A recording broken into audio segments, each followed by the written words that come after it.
Bonsoir, c'est l'heure à laquelle vous me suivez. Nous sommes très heureux de vous retrouver encore une fois de plus pour cette émission.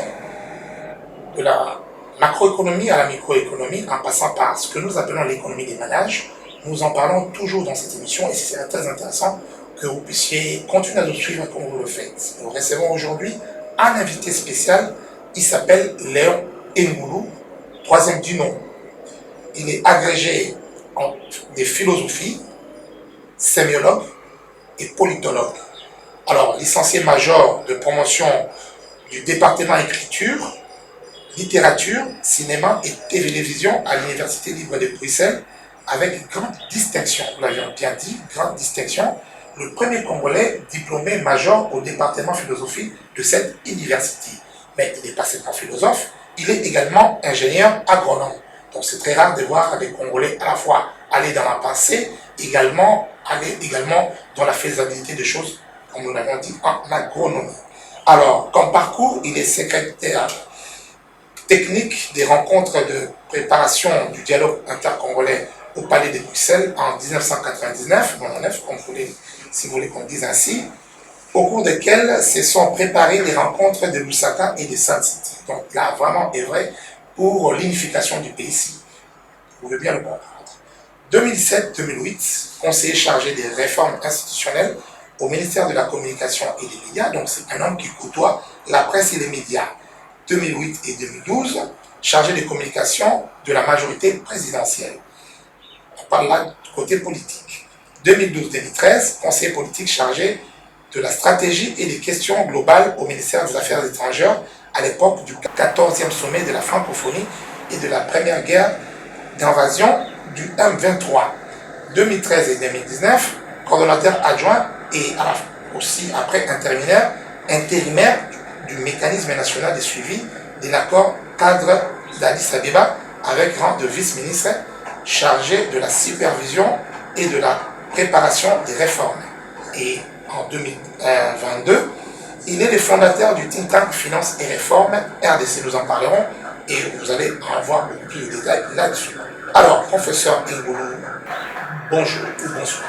Bonjour ou bonsoir, William Akonda. Alors, professeur, on parle aujourd'hui du développement de la RDC. Dans ce monde africain, on dit qu'il y a beaucoup de pays qui commencent maintenant à aller vers le développement. Et on dit également que la RDC est un peu en retard. Ceux qui pensent que pour pouvoir booster l'économie nationale ou amorcer le développement de la RDC, il y a ceux qui pensent qu'il faut aller vers les réformes. Il faut réformer certaines choses et y réfléchir et en donner des propositions. Il y a ceux qui pensent que les développements ne pourraient revenir que par l'agriculture. Il faut aller vers l'agriculture ou l'agro-business, un facteur de développement selon eux. Il y a ceux qui pensent plutôt qu'il faut se tourner vers le numérique. Alors, selon vous, professeur, qu'est-ce que peut être l'approche pour aller vers le développement de la RDC? Merci de me recevoir, William Akonda. Je commencerai par dire tout d'abord que le Congo, la RDC, ne commence pas au 30 juin 1960. Le Congo, la République démocratique du Congo, a, avant la date de l'indépendance, une histoire. Et cette histoire, c'est l'histoire de la colonie, la colonisation et de la mise en valeur du Congo durant cette période coloniale. Et il est extrêmement important de comprendre cela pour qu'on sache quoi faire du Congo à partir du moment où le Congo a été créé, développé, mis en valeur sous la période coloniale. C'est très important. À partir de 1960, les Congolais prennent leur destin en main et prenant leur destin en main, ils prennent leurs décisions. Mais il faut reconnaître aujourd'hui avec le recul que certaines de ces décisions sont des décisions qui ont parfois été malheureuses. Alors vous parlez de réforme. Le Congo va mal, le Congo va moins bien que beaucoup de pays africains qui semblent s'en sortir beaucoup mieux. Et effectivement, il y a dans les décisions qui ont été prises après la colonisation ce que j'appelle personnellement des points d'errance. Alors par point d'errance, qu'est-ce que j'entends? Ce sont des décisions qui ont été prises et qui ont dérouté, chamboulé toute une série de secteurs, ou d'activités, ou de domaines, ou de champs d'action qui fonctionnaient très bien et puis qui tout à coup se sont mis à péricliter. Il faut savoir, au 30 juin 1960, la mise en valeur du Congo, à l'époque on ne parlait pas de développement mais de mise en valeur, la mise en valeur du Congo laisse quand même un réseau routier extraordinaire, des infrastructures routières, des infrastructures portuaires, des infrastructures en ce qui concerne la navigation aérienne, donc des ports, des aéroports, des ports, etc. Et nous avons également, donc ces infrastructures routières fonctionnent très bien, donc elles permettent un fonctionnement harmonieux, une circulation harmonieuse des marchandises et des hommes. Et c'est ainsi que, dans le cadre de cette mise en valeur de la colonie, l'agriculture était l'élément déterminant, l'élément majeur. C'était le point de départ, l'agriculture. Mais l'agriculture, pas n'importe comment, avec des infrastructures. Et des infrastructures fonctionnelles. Aujourd'hui, nous constatons que la plupart des routes à l'intérieur sont délabrées, ce qui pose un enclavement des territoires. Et les anciens bassins de production sous la colonie ne peuvent plus, si vous voulez, évacuer les productions. Donc, l'effort à faire aujourd'hui, c'est vraiment relancer l'agriculture, mais ça passe inévitablement par le désenclavement des territoires. Donc, je crois qu'on doit essayer toujours de repartir de ce qui a été fait durant la mise en valeur de la colonie, pour ne pas se perdre en chemin. Et nous avons souvent pris des décisions, ou en tout cas les gouvernements successifs ont souvent pris des décisions qui n'ont pas été dans la bonne direction. Et on a eu beaucoup de programmes, hein. Par exemple avec Mobutu, Rétroussons les marches, Agriculture, priorité des priorités. Nous avons eu également Mouzé Kabila qui a mis un accent sur les 3 axes prioritaires. Il y avait l'agriculture et le route, également l'énergie. On a eu 5 chantiers, on a eu plusieurs programmes aujourd'hui chez les Gelou. Il y a beaucoup de programmes aujourd'hui. Est-ce qu'il faut des programmes? Est-ce qu'il faut des réformes? Qu'est-ce qu'il faut concrètement pour aller vers ce développement, si vous voulez, ou cette mise en valeur, comme vous le dites? Bon, c'est vrai que nous avons une culture de gouvernance par slogan dans ce pays qui est très très bien ancrée depuis la Deuxième République. Donc on lance des slogans et on pense que ces slogans vont fonctionner, si vous voulez, comme des espèces d'incantations et que de ces incantations, il naîtra quelque chose. Bon. Je pense qu'on a tous compris que cette période doit vraiment être critiquée, cette période de notre histoire, cette gouvernance par slogan doit être critiquée, et nous devons plutôt revenir au principe de l'administration publique. L'administration publique a des règles, voilà, en parler, j'espère. L'administration publique a des principes, des règles, et elle doit produire des résultats. C'est-à-dire quoi l'administration? Allez concrètement. Mais concrètement, je pense que, compte tenu du temps qui nous est imparti, nous devons d'abord commencer par l'état civil. L'état civil, et très peu de gens le savent au Congo, où on considère que l'état civil, c'est pour enregistrer les décès et les mariages et les naissances. L'état civil a une autre fonction qui est une fonction d'administration pure que les Congolais ne connaissent pas bien. Ils ne connaissent pas bien parce que ce n'est pas dans notre culture que nous avons, si vous voulez, de l'État. Notre culture de l'état civil n'est pas très très vieille. Mais en fait, l'état civil, c'est un véritable instrument d'administration des populations. C'est un véritable instrument d'administration publique. C'est un véritable instrument à partir duquel vous pouvez gérer les migrations, vous pouvez préparer tout l'ensemble des politiques sectorielles. Je vous donne un exemple. Aujourd'hui, je ne sais pas dans quelle commune vous résidez, mais... Moi, je suis dans la commune périphérique de Lansele. Voilà, de Lansele, mais nous n'en avons pas la preuve. C'est une résidence déclarative. Je ne pense pas qu'il y ait à la commune de Lansele un dossier physique vous concernant. Or, en principe, l'état civil doit avoir un dossier physique sur chaque Congolais, dans les communes, dans les secteurs, et ensuite un fichier central. C'est à partir de ce fichier central, de cet état civil et de son fichier central, que vont être extraites ensemble des informations qui vont permettre la gouvernance. Donc le recensement de la population. Économique et financière. Ce n'est pas une question de recensement. Le recensement, c'est autre chose. L'état civil, c'est permanent. L'état civil permet aux décideurs, à l'autorité, au pouvoir public, d'avoir un tableau de bord général de la population, de ses migrations, de ses occupations, n'est-ce pas, afin de permettre de mettre en place toute une série de mesures. Ces mesures sont par exemple d'assujettir et d'imposer ceux qui travaillent. Mais comment on va vous imposer si on ne sait pas où vous habitez? C'est déjà difficile. Est-ce que c'est faisable aujourd'hui avec tout ce qu'on a comme problème, conflit à l'extérieur et même au centre du pays? Donc, est-ce qu'aujourd'hui c'est faisable de pouvoir installer cet état civil? Nous avons un état civil qui est, si vous voulez, qui ne fonctionne plus très bien. On peut le redynamiser, mais il faut d'abord savoir à quoi sert l'état civil. Parce que très peu de gens vont même comprendre ce que je dis, parce que l'état civil ne joue pas ce rôle en République démocratique du Congo. L'état civil ne joue pas le rôle si vous voulez, de source de données pour la prise de décision politique au niveau des politiques sectorielles. Donc ça ne joue pas ce rôle.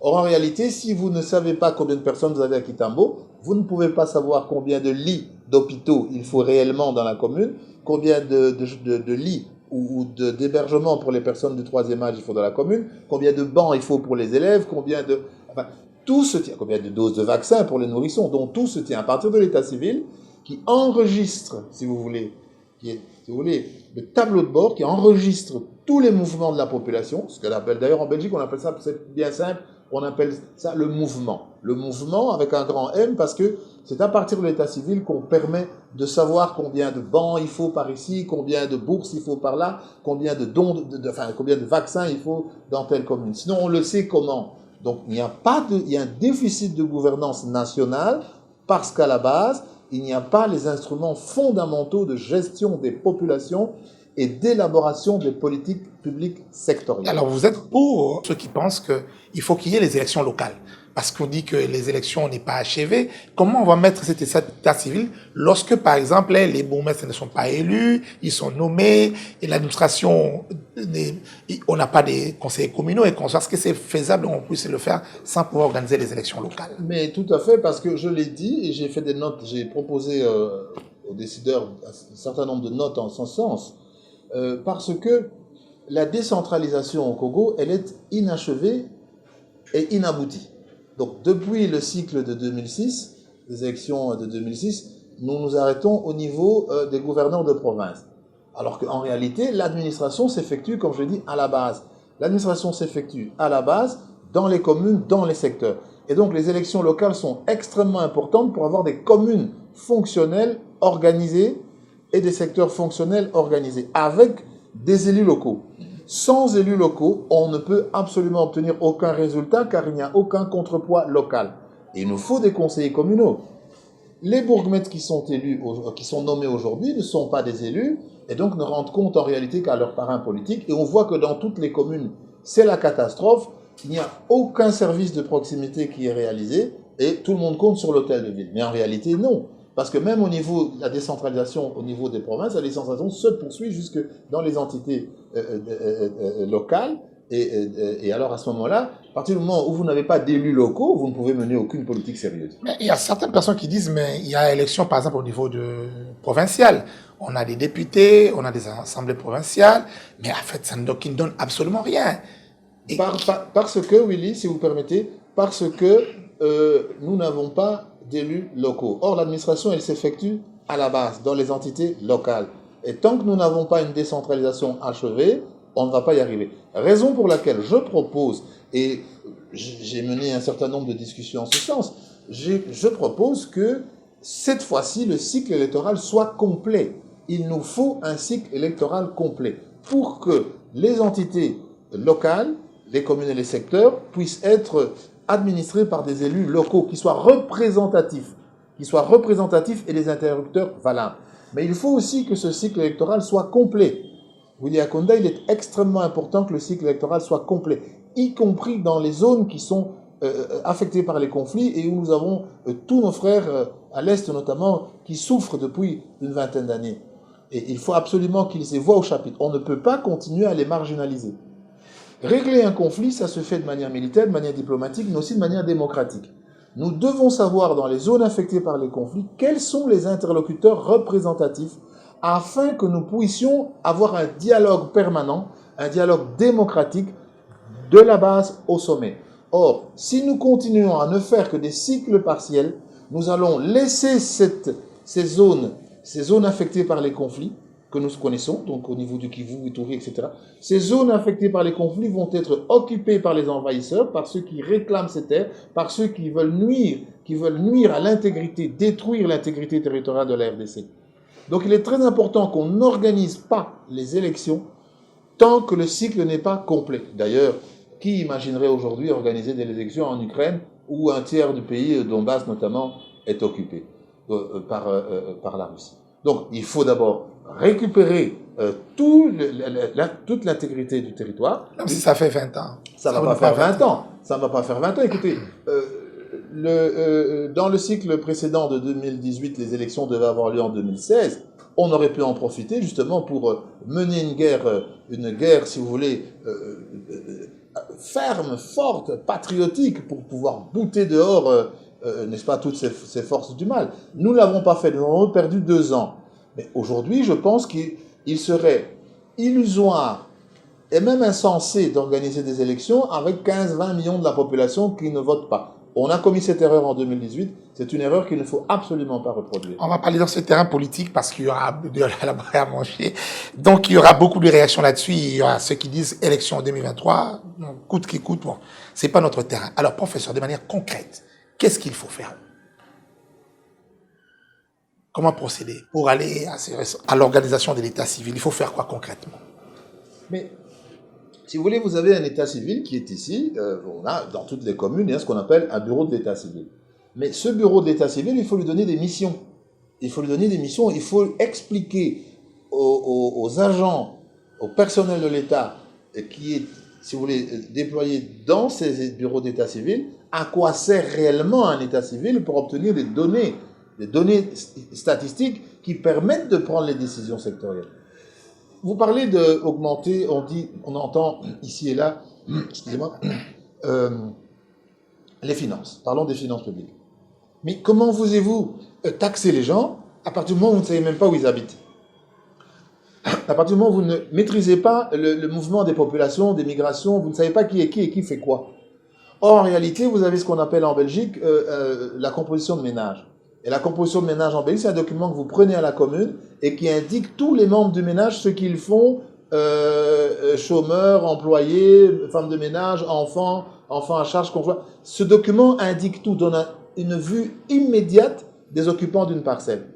Donc, le fichier central de la population, l'état civil d'abord communal, puis le fichier central de la population, à partir du moment où on sait qui est qui et qui fait quoi, partout, on peut commencer à mener des politiques sectorielles sérieuses. Ces politiques sectorielles, c'est dans tous les domaines qu'elles se développent alors, qu'elles se déclinent alors, donc au niveau de la santé, au niveau de l'éducation, au niveau des finances publiques, etc. Mais si vous ne partez pas de l'état civil, vous n'y arriverez jamais. Alors là, ça me permet de pouvoir relancer avec cette question. Vous parlez, il y a des gens qui disent, vous parlez politique, d'autres parlent des réformes, mais il y a des gens qui estiment qu'il y a eu trop de réformes, il y a trop d'études, trop de politiques, mais qui ne sont pas mises en œuvre. Il faut d'abord commencer par là, mettre en œuvre ce qui existe avant de pouvoir amorcer et voir d'autres. Oui, effectivement, mais je vous ai dit tout à l'heure qu'il y a ce que j'appelle des points d'errance. Tout le Congo, toutes les infrastructures du Congo, durant la mise en valeur de la colonie, 80 ans, ont été réalisées par une seule direction des ponts et chaussées des travaux publics. Une seule direction des ponts et chaussées des travaux publics. Aujourd'hui, nous avons une multiplication. Nous avons une multiplication des agences d'exécution en matière d'infrastructure sans aucun résultat. Nous avons l'Agence congolaise des grands travaux, l'Office des routes, l'OVD, le FONER. On en a 5 ou 6 ou 7, ou 6, je ne sais plus. Mais alors que tout le travail a été effectué durant la période coloniale par une direction, des ponts et chaussées, c'est tout. Donc c'est pour vous dire que nous devons prendre des bonnes décisions. Et en 2014, lorsque j'étais coordonnateur au mécanisme national de suivi, le gouvernement de l'époque avait adopté l'idée que toutes ces agences d'exécution, OVD, FONER, etc., soient dissoutes et réintégrées dans la direction des ponts et chaussées du ministère des Travaux publics. Et c'est comme on demande aujourd'hui qu'on puisse rassembler la DGI, la DGDRAD et les douanes des accides et les autres même en un seul corps, en une seule organisation. Mais ce serait une très bonne chose. Il faut toujours partir de ce qui s'est fait avant. On a éclaté ça pourquoi? Je pense pour des raisons politiques, pour donner parfois des postes à certaines personnes.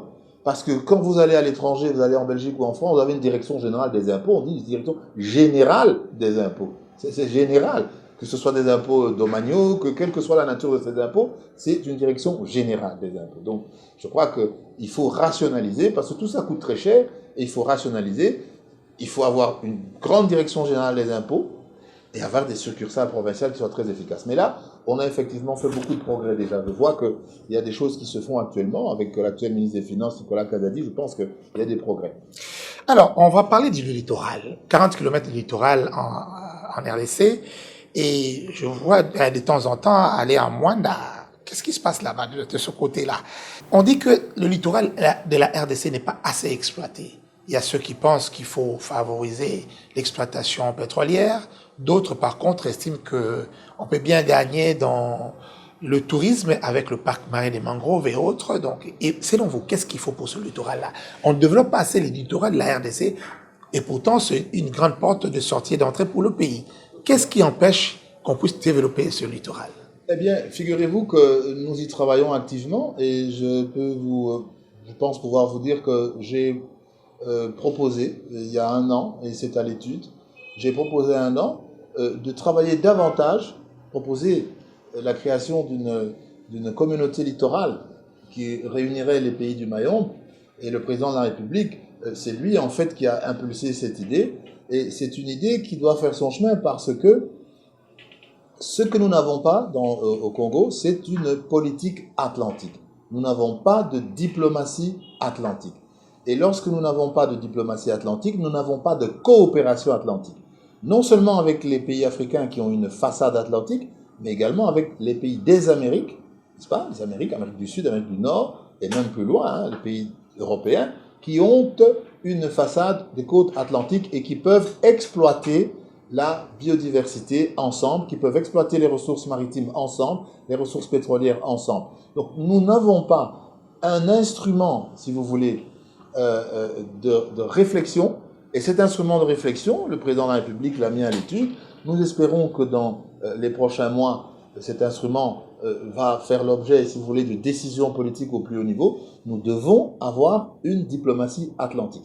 Si vous regardez aujourd'hui les faits... Donc vous voulez maintenant que notre diplomatie se tourne vers notre littoral. Mais c'est évident parce que nous avons 42 km de côte, avec notamment des parcs marins des mangroves, mais aussi des ressources. Nous avons au niveau maritime des ressources communes avec l'Angola, avec le Congo-Brazzaville, le Gabon notamment, principalement. Et toutes ces ressources ne sont pas exploitées de manière concertée actuellement. Parce que nous avons au niveau des Grands Lacs, nous avons la CPGL, n'est-ce pas, qui nous réunit avec le Rwanda et le Burundi. Mais vous voyez que c'est les zones les plus affectées par les conflits, c'est l'Est. Parce que le Congo n'a pas de sortie maritime à l'Est. Or, l'essentiel de sa diplomatie régionale est situé à l'Est, où il n'y a que des conflits, que des problèmes. Alors que la RDC gagnerait beaucoup à développer une véritable diplomatie atlantique avec les pays de la côte, de la façade, de la côte littorale du Mayombe notamment, mais aussi avec le Brésil, où nous avons les mêmes biotopes, où nous avons exactement les mêmes ressources. Nous avons le bassin du Brésil. Et le Congo va gagner quoi dans tout ça, professeur? Mais le Congo va avoir son économie internationale, son commerce international qui va vraiment croître de manière exponentielle en faisant, n'est-ce pas, une meilleure coopération avec le Brésil, par exemple, avec le Mexique, l'Argentine, avec les États-Unis. C'est en face. Je réside à Mwanda. Mais quand vous êtes à Mwanda, en face de vous, c'est le Brésil et les États-Unis. Et nous n'avons absolument aucune coopération atlantique. Il est absolument anormal que nos ingénieurs agronomes ne soient pas formés au Brésil. C'est tout à fait anormal. Le Brésil, c'est la 5e puissance agro-industrielle du monde, de la planète. Donc, grâce à Mwanda, nous pouvons avoir une coopération avec le Brésil. Bien entendu, avec les pays qui ont une façade, un littoral atlantique. Donc, Mwanda, c'est justement la place forte et qui permet le développement de cette coopération, de cette diplomatie atlantique dont nous avons besoin, et justement pour que la RDC puisse rééquilibrer sa diplomatie qui est trop préoccupée par l'Est. Alors Mwanda également, vous avez soulevé ce problème de Mwanda. Il faut dire que Mwanda souffre beaucoup depuis qu'il y a l'exploitation pétrolière à Mwanda, depuis le milieu des années 60. Vous n'avez pas 2 km de route asphaltée à Mwanda. Mwanda n'a pas encore le statut de ville. Mwanda est toujours un territoire. Et pour quelle raison? Eh bien, il y a une perte de jouissance des terres qui est terrible par les communautés locales qui ne jouissent pas suffisamment des retombées. Et d'ailleurs, le président de la République, il faut le saluer, avait donné une enveloppe de 10 millions il y a un an pour qu'on puisse justement appuyer les communautés locales, il faut justement, et cette enveloppe n'a pas encore été décaissée, donc il faut absolument continuer dans cette voie, parce que il y a, vous savez, la Perenco qui exploite le pétrole là-bas contribue pour, je crois, entre 700 et 800 ou 900 millions de dollars au budget national, mais les communautés locales vivent dans une grande précarité, et il faut absolument qu'il y ait une véritable politique pour relancer le littoral congolais. Le littoral congolais, nous avons en fait, nous avons 5 sorties maritimes, 5. Hein, donc 5 sorties par le fleuve, mais aussi nous avons donc Boma, Banana, Matadi, par Cabinda aussi, hein, on peut sortir par Cabinda, et puis nous avons le port en eau profonde, etc. Nous avons 5 sorties maritimes. Alors, ces sorties maritimes, si vous voulez, elles doivent nous encourager à développer une économie atlantique. Nous n'avons pas d'économie atlantique, nous n'exportons pas sur l'Atlantique, nous n'avons pas une coopération atlantique avec les pays de l'Atlantique. Vous voyez bien que le Brésil est totalement absent au niveau de la diplomatie congolaise, alors que au niveau de la coopération étrangère congolaise, alors que c'est tout à fait anormal, puisque c'est les mêmes biotopes. Alors, pareil. Si je comprends bien, pour vous, la RDC doit exploiter l'océan Atlantique comme exploite beaucoup d'autres pays, oui. Parce qu'il lui permet d'avoir une coopération à la fois économique, diplomatique et autres avec tous ces pays atlantiques, dont les États-Unis d'Amérique. Oui, parce qu'il y a dans l'Atlantique des ressources donc halieutiques, c'est-à-dire poissons, pêche, etc. Il y a la biodiversité marine, et il y a aussi les hydrocarbures. Il y a beaucoup de ressources dans l'océan, beaucoup de ressources. Or, nous n'avons aucune politique dans ce domaine. Et l'agriculture, comme nous avons, parce que nous sommes dans la même zone que le Brésil, donc on peut profiter de l'expérience de ce pays pour l'exploiter ici au Congo. Les ingénieurs agronomes brésiliens, quand ils viennent ici, s'ils devaient venir ici, ils se retrouveraient chez eux et ils pourraient commencer directement parce que nous sommes dans le même socle, en fait, dans le même socle géologique, puisque il y a 200 millions d'années au Jurassique, le Brésil et la RDC, c'était au même endroit. Donc, on doit absolument développer une véritable politique atlantique et vous verrez que la RDC va vraiment prendre un nouvel élan au lieu de rester engluée dans une coopération qui ne produit aucun effet avec, dans la CPGL, avec l'East African Development Community, etc. On peut y rester, mais ça ne doit pas être notre centre de gravité. Nous n'avons pas de sortie sur l'océan Indien. Donc notre centre de gravité, c'est l'Atlantique. Et l'Atlantique a toute son importance économiquement. D'ailleurs, c'est pour ça qu'il y a l'organisation du traité de l'Atlantique Nord qui réunit les États-Unis et l'Europe. Donc vous voyez bien que nous devons faire pareil, nous devons avoir notre traité, et ce traité est prêt, il a déjà été soumis au président de la République qui a donné toutes les impulsions. Nous avons un traité du Mayombe qui est prêt. Donc il faut changer une vision des faits. Voilà, il faut que nous basculions notre diplomatie vers l'Atlantique, vers une diplomatie qui soit orientée vers nos partenaires atlantiques, qu'ils soient africains ou américains ou européens. Alors, nous avons dit également que vous êtes le fondateur du think tank Financer Réforme, parce qu'on va vers la fin de cette émission, on ne se rend vraiment pas compte, professeur. Alors, pourquoi vous avez voulu rassembler les intelligences, toutes tendances confondues, pour penser réforme, pour penser idées, proposer des réformes pour le développement de l'RDC? C'est parti comment? Mais c'est parti de mon expérience. C'est parti de mon expérience de coordonnateur adjoint puis intérimaire au mécanisme national de suivi, où j'étais chargé de la supervision et de la préparation des réformes. Donc c'était les fonctions que j'ai occupées pendant de très nombreuses années. D'ailleurs, mon ordonnance est toujours en vigueur. Mais il est apparu, si vous voulez, que nos décideurs politiques n'ont pas, si vous voulez, suffisamment la pratique de la réflexion. Et on pense ici à tort dans ce pays qu'une fois qu'on est nommé, on a la science infuse et qu'on sait tout à propos de tout. Or, c'est pas vrai. Et c'est pour ça que j'ai voulu justement, en me servant de mon expérience précédente au mécanisme national de suivi, où je m'occupais de la préparation des réformes, j'ai voulu justement rassembler l'élite congolaise. Nous sommes à peu près déjà plus de 100 membres fondateurs, mais alors nous avons des députés, des ministres, nous avons des ingénieurs, des avocats, nous avons vraiment même des étrangers qui sont venus justement pour essayer de réfléchir à la manière d'encourager le développement, la promotion, le financement des secteurs productifs de base, agriculture, mines, tourisme, numérique, etc. Même commerce, banque, assurance, industrie, pour essayer de donner aux décideurs publics et privés des pistes de réflexion. Les députés, il faut leur donner, si vous voulez, des impulsions, il faut leur donner des idées, il faut les enrichir, il faut les encourager. Avec des notes sectorielles, il faut leur expliquer que, voilà, ailleurs on procède de cette manière.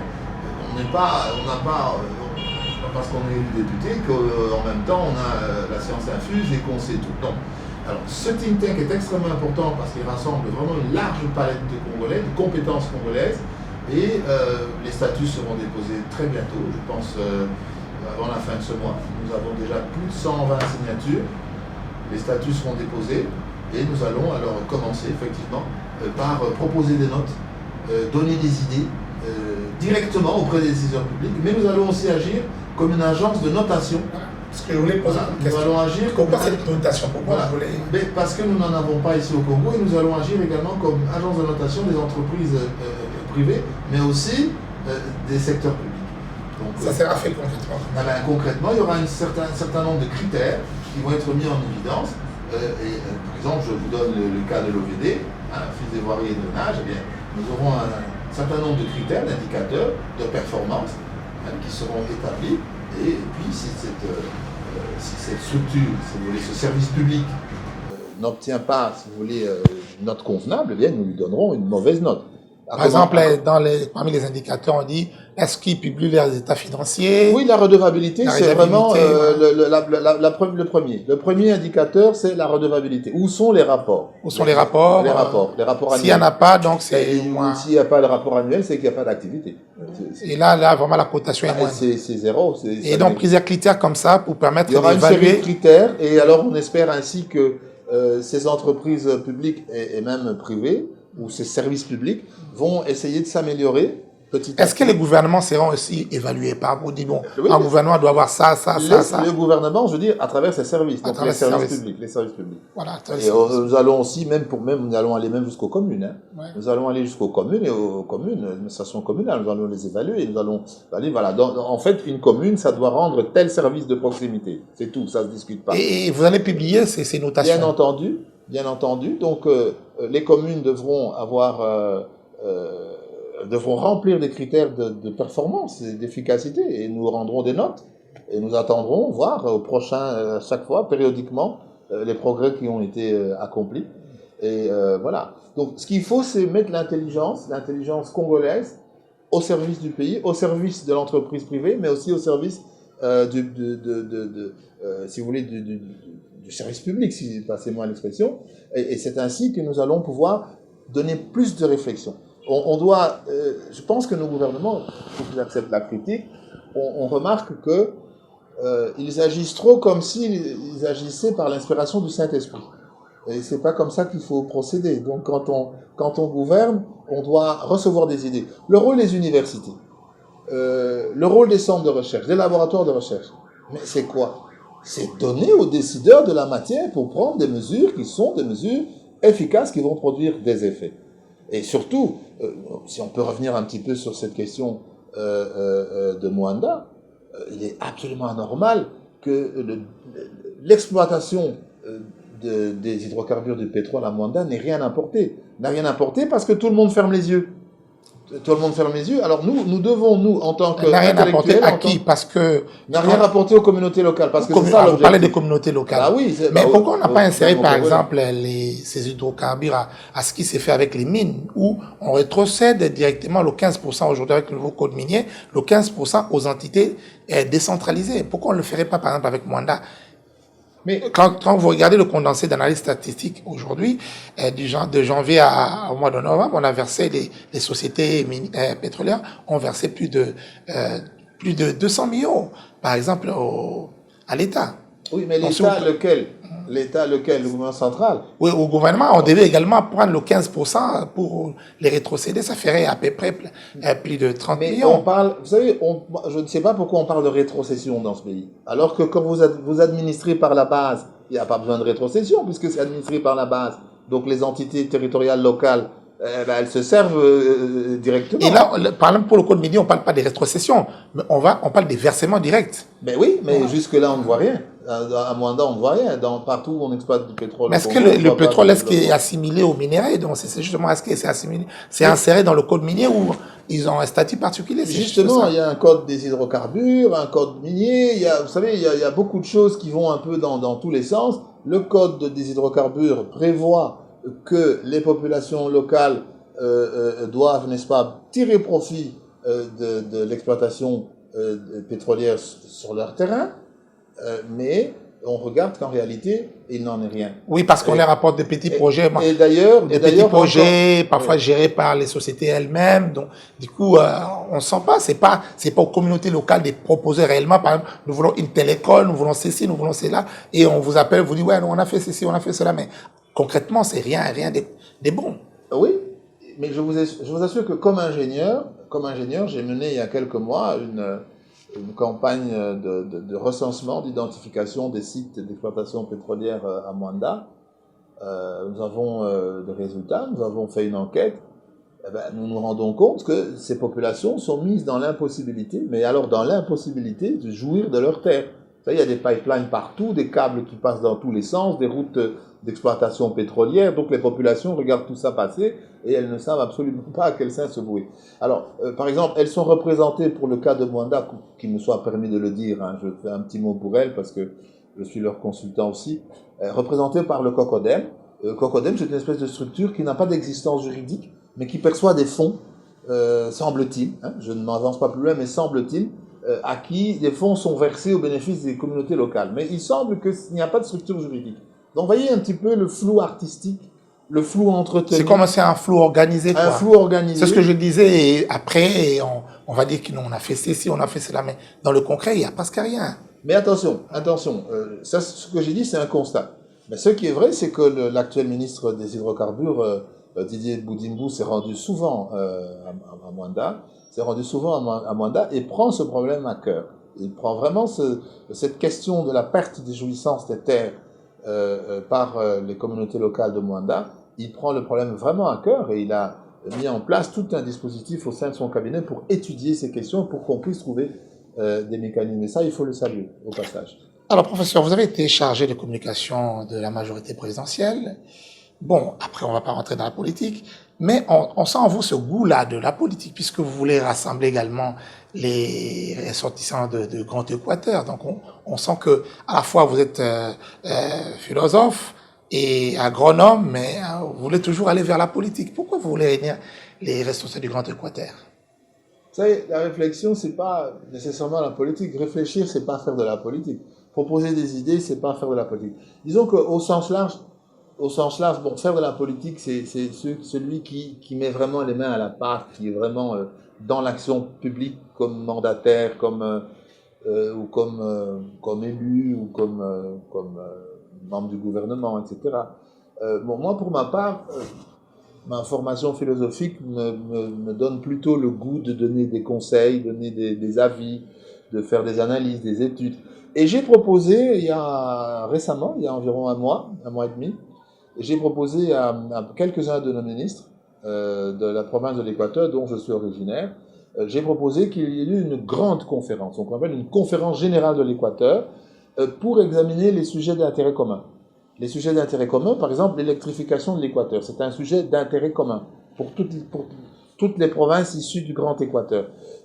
Par exemple, le fleuve, l'aménagement du fleuve, l'exploitation du fleuve, c'est un sujet d'intérêt commun. Et on appelle ça la colonne vertébrale qui est sous-exploitée aujourd'hui, le fleuve. Voilà, c'est la voie, qui est tout à fait sous-exploitée. Donc, ce sont des intérêts communs que nous avons dans la province. Alors, j'ai proposé à 3 ministres qui ont vraiment prêté une oreille très attentive à ce projet. C'est une conférence générale de l'Équateur. Et cette conférence générale de l'Équateur a fait son petit bonhomme de chemin. Et d'ailleurs, vous avez vu qu'il y a quelques jours, il y a eu une première grande rencontre Équateur uni. Il n'y a pas que moi qui ai fait des propositions en ce sens. Il y a également d'autres personnalités qui ont fait des propositions en ce sens. On a vu le vice-premier ministre Liaou, Jean-Pierre, qui a dirigé cette grande conférence, disons, de présentation du thème. C'est plutôt une rencontre de présentation du thème Grand Équateur uni pour qu'on puisse travailler sur des sujets de convergence, des sujets d'intérêt commun. L'Équateur est la province la plus pauvre. Enfin, le Grand Équateur est l'ensemble le plus pauvre de la RDC parce que nous n'avons pas d'énergie. Nous n'avons pas d'énergie et c'est un vrai problème pour le développement. Donc, on ne sait pas. Est-ce qu'il n'est pas une visée politique pour avoir des postes? Non, pas du tout. D'ailleurs, vous savez, Guy Loando, ministre de l'Aménagement du Territoire, est lui-même une des figures de proue de ce mouvement Grand Équateur, avec Jean-Lucien Boussa. Et il s'agit ici il s'agit ici vraiment de canaliser les énergies, mobiliser les compétences, rassembler le Grand Équateur dans le cadre de la nation congolaise pour ce qui concerne le développement de cette région, de cette partie du Congo, avec des sujets d'intérêt commun. En particulier, l'électrification de ces provinces, de ces 5 provinces, les routes, dessertes agricoles, désenclavement, ce sont des sujets d'intérêt commun, et le fleuve notamment. Et aussi la protection de la biodiversité.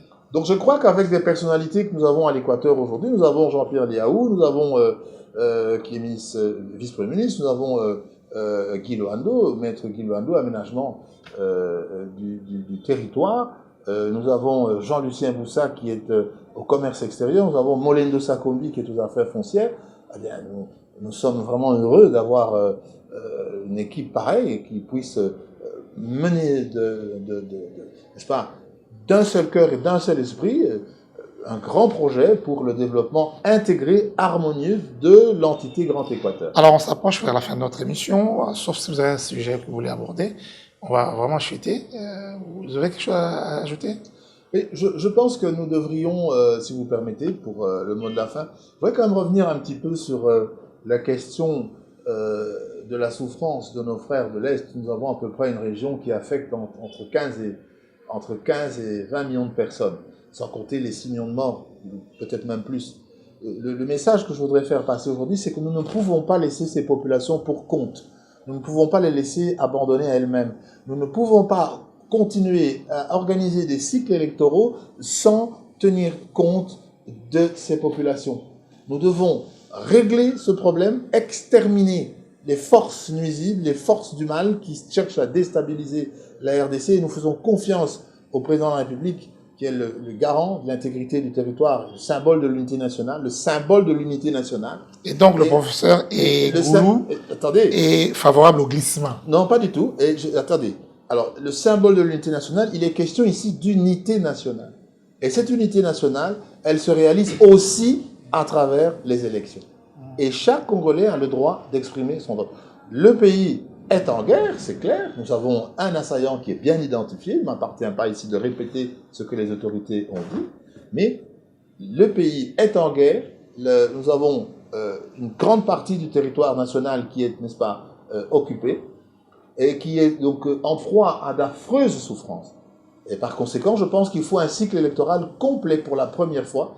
Et je crois que, si vous permettez, l'UDPS, qui est le parti de la démocratisation, ne laissera pas les populations affectées par les conflits, environ 15 millions de Congolais, à l'écart du processus électoral, car elles ont le droit d'être représentées, elles ont le droit de donner leur avis, elles ont le droit de nous donner des interlocuteurs valables et représentatifs. Professeur, nous sommes Ecofin Télévision, nous on ne s'intéresse pas à la politique, on s'intéresse à l'économie et aux finances. Donc cette question, on la laissera à la politique. Alors, professeur, très peu de temps, 5 minutes peut-être. Si on peut se résumer dans tout ce qu'on a dit, je retiens une chose, c'est qu'il faut réformer l'état civil, où tout doit partir par l'état civil. On doit identifier chaque personne, avoir le dossier de chaque individu pour que, même si on veut aujourd'hui, l'État veut avoir de l'argent, par exemple en termes d'impôts et autres, c'est à travers l'état civil. L'état civil permet également de mieux organiser et structurer l'État. Par exemple, l'organisation, administrative, mais également pour la construction des écoles, des hôpitaux, en tenant compte du nombre déjà des désidérata. Donc, c'est que je retiens. C'est ce que vous avez dit, professeur. Voilà. C'est ce que nous retenons de vous. Oui, c'est ce qu'on peut retenir, parce que tout part de là, et même surtout les finances. Les finances, c'est le nerf de la guerre. Dans tous les secteurs, il faut de l'argent. Mais pour savoir qui taxer, il faut d'abord que les gens soient identifiés. On commence d'abord par identifier les ménages. Chaque parcelle doit être bien identifiée. Les occupants doivent être identifiés. Et il faut réduire le flux migratoire. Il faut que l'installation dans un territoire, l'installation dans une commune soit bien encadrée. On ne peut pas débarquer de partout simplement pour le simple prétexte qu'on est congolais. Non. Il faut que les infrastructures permettent l'accueil. Si votre maison est prévue pour 4 personnes, il ne faut pas qu'elle en héberge 8 ou 9 ou 10. Donc c'est ça l'idée. Donc à partir de l'état civil, l'identification des ménages, on peut piloter, décliner, prendre toutes les mesures sectorielles. C'est extrêmement important. Alors, nous retenons aussi ce que vous avez dit, et ce qui fait qu'il faut qu'on se tourne vers l'organisation des élections locales, parce qu'elle permet de pouvoir installer les dirigeants à la base. Tout à fait. Sans élection locale, eh bien, cette décentralisation qui est inachevée, qui est inaboutie, va continuer à piétiner.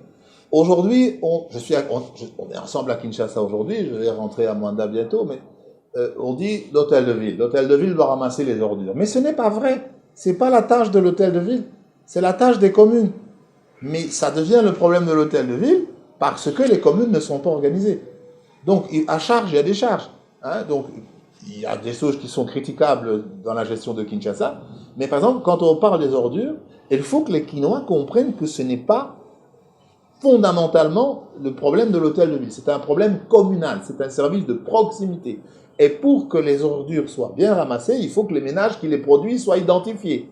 Parce que c'est le pollueur, c'est le producteur de déchets qui doit être taxé pour que le ramassage s'effectue. Pollueur-payeur. Ben oui, mais si on ne sait pas qui est qui dans la commune, on a des déchets un matin. Qu'est-ce qu'on fait dans nos communes? Qu'est-ce qu'on voit? On se réveille un matin, tous les matins, avec des déchets partout. Mais on ne sait pas qui les a produits. Parce que les producteurs ne sont pas identifiés. Alors, nous retenons aussi... nuancer, oui. Nous retenons aussi vers la fin qu'il faut la penser. Il faut qu'on réfléchisse. Il faut proposer des réformes pour pouvoir amorcer les développements du pays. C'est ce que vous avez dit également en chutant. Oui. Alors, pour terminer, si vous permettez, principe, méthode. Les principes, ça ne bouge pas. Une fois qu'un principe est découvert, ça ne bouge plus. Les méthodes, elles évoluent. Réformer, c'est changer de méthode, mais pas de principe. Et c'est ça qu'on ne comprend pas dans ce pays, qu'on ne semble pas comprendre au vu de ce que je vois. Je constate que on change de méthode ceci, on crée cela, on avance dans toutes les directions, mais on oublie les principes. Les principes, ça ne bouge pas. Les principes, ça ne bouge pas. Vous avez un fleuve Congo qui ne changera pas de place. Kinshasa, vous n'avez pas changé de Kinshasa de place. On fait des routes d'une certaine manière. L'aménagement du territoire a été conçu sous la colonie de manière vraiment harmonieuse, coordonnée, avec des comités d'études, et tout ça a produit, si vous voulez, une mise en valeur du Congo dont on ne peut pas faire fi. Nous devons cesser dans ce pays de croire qu'il faut jeter la colonie par-dessus bord. Non, il faut s'en inspirer. Inspirer toujours, partir des principes, les résultats obtenus par la colonisation, par la colonie, en termes de mise en valeur, je ne parle pas d'autres aspects politiques ou culturels, en termes de mise en valeur du Congo, et à partir de là, on peut changer de méthode quand c'est nécessaire. Mais il faut toujours conserver les principes. Et en quelques secondes, nous retenons aussi que vous êtes en train de mettre en place un think tank, une fondation qui finance les réformes, qui va proposer des réformes, mais aussi servir une forme d'agence de notation. Donc, il est important de pouvoir noter, si vous voulez, entre guillemets, certaines entreprises publiques et privées en quelques secondes. Oui, c'est ça, c'est exactement ça. Donc, ce think tank a vraiment pour vocation à, si vous voulez, donner des idées, donner de la matière, rassembler des Congolais compétents pour donner de la matière aux décideurs publics et privés. Merci beaucoup, professeur Léon Ngolou, troisième du nom. Et merci à tous nos téléspectateurs. Et nous sommes toujours heureux et nous serons toujours heureux de pouvoir vous servir et dans le cadre de cette émission. Prochain numéro avec un autre invité, un réel plaisir pour nous. Merci, professeur. Merci, William Konda, de m'avoir reçu. Merci.